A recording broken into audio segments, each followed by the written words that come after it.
Brendon, congratulations, 60 for 5 to winning by 12 runs. How much belief will that give to this T20 side heading into the World Cup?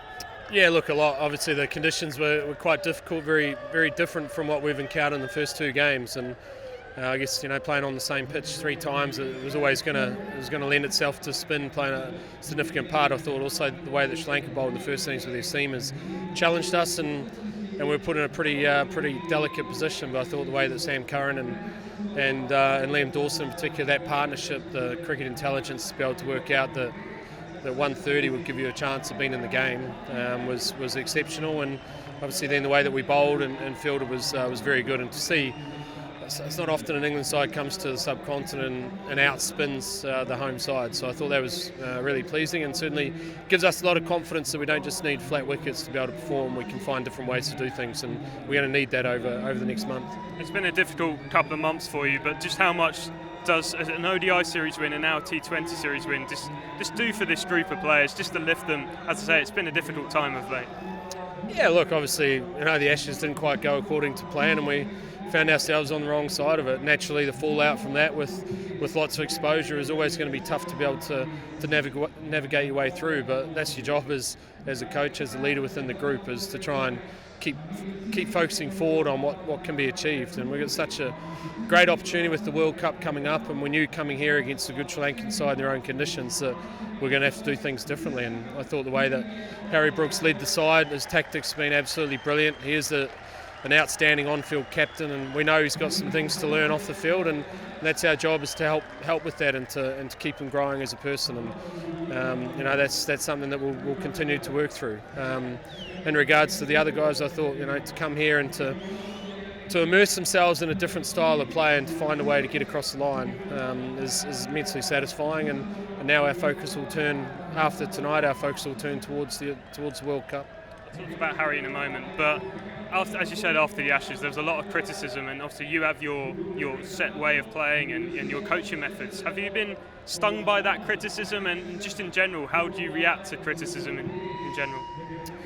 Look, I guess that's what comes with the job, right? You're in a big job where there's lots of focus and lots of attention on the role and the results that you serve up. So naturally, you've got to wear it. I think sometimes the criticism has been over the top. Personally, I think particularly from people that have been there before, and that can be a little bit frustrating. But at the same time, you just got to have belief in what you're doing, belief in the methods, belief in the direction. When we started this journey 3.5 years ago, I had a very clear idea of where we wanted to take the team, and I think we haven't achieved that yet.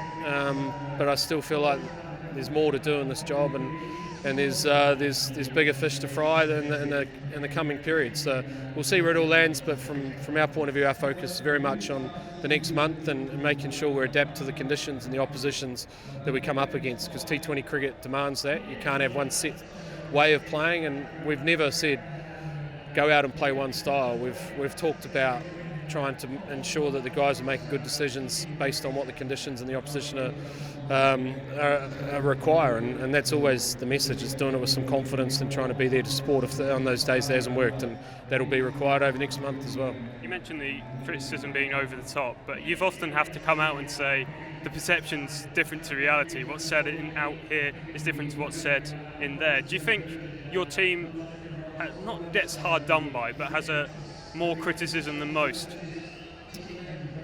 Look, it is what it is, right? In the end, you've always got to keep looking back at what your vision for the side was, and we haven't finished the job yet.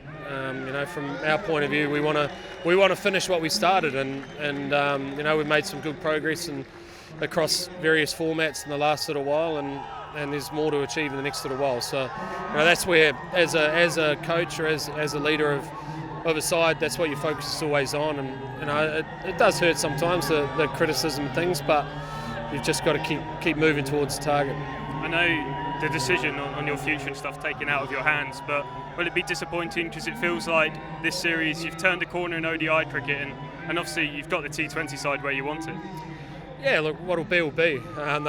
Those things aren't in my control, and you just kind of keep cracking on with what you think's right and trying to make those necessary tweaks that you think you need to do to improve. And that would have been the same if we had won 5-0, to be honest, in the Ashes. And you're always looking at how do you improve the team? How do you have an idea of what's working, and you have an idea of some areas where you need to improve, and that doesn't change just because you might be under a bit of pressure, and in the end those decisions are out of your hands, and you just got to keep heading towards what you think is the right thing to do, and just enjoy it while you've got the opportunity. There's been a review into the Ashes. Have you had any communication from those above yet?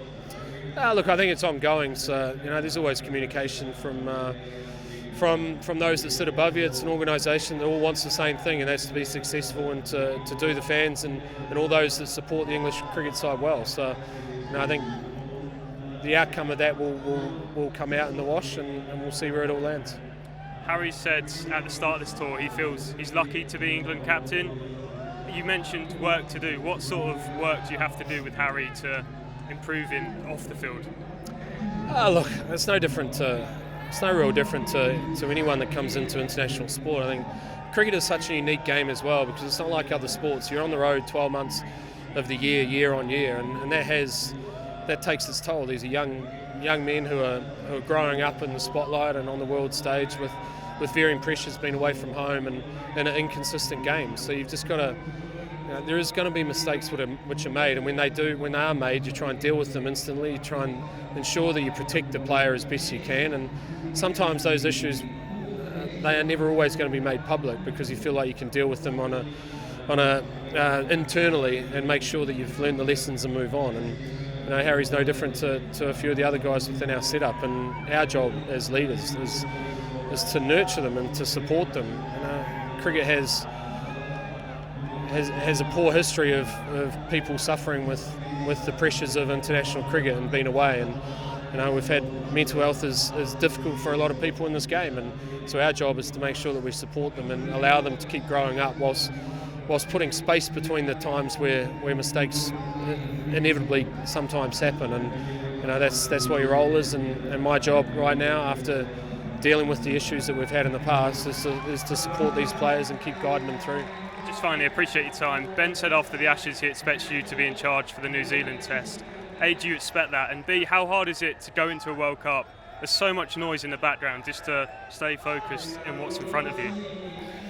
Yeah, well, I mean, I guess from my point of view, I've been on the circuit for 20 years now, so you sort of get used to the rhythm of the ups and the downs and the criticism and the kudos that come with playing at this level and being involved at this level in these jobs. For me, I just keep cracking on and sort of see where you land. But I'd love to carry on. I think I'd love to be able to finish what we started. But again, those decisions aren't in my hands. But we'll just see what happens over the next month. We've got a big prize in front of us, and my attention will be in that dressing room, trying to ensure that we deliver the best style of play we can over the next month that gives us the best opportunity to succeed, and try and get those boys in there walking across that line 10 foot tall and bulletproof, and we'll see where we land results wise.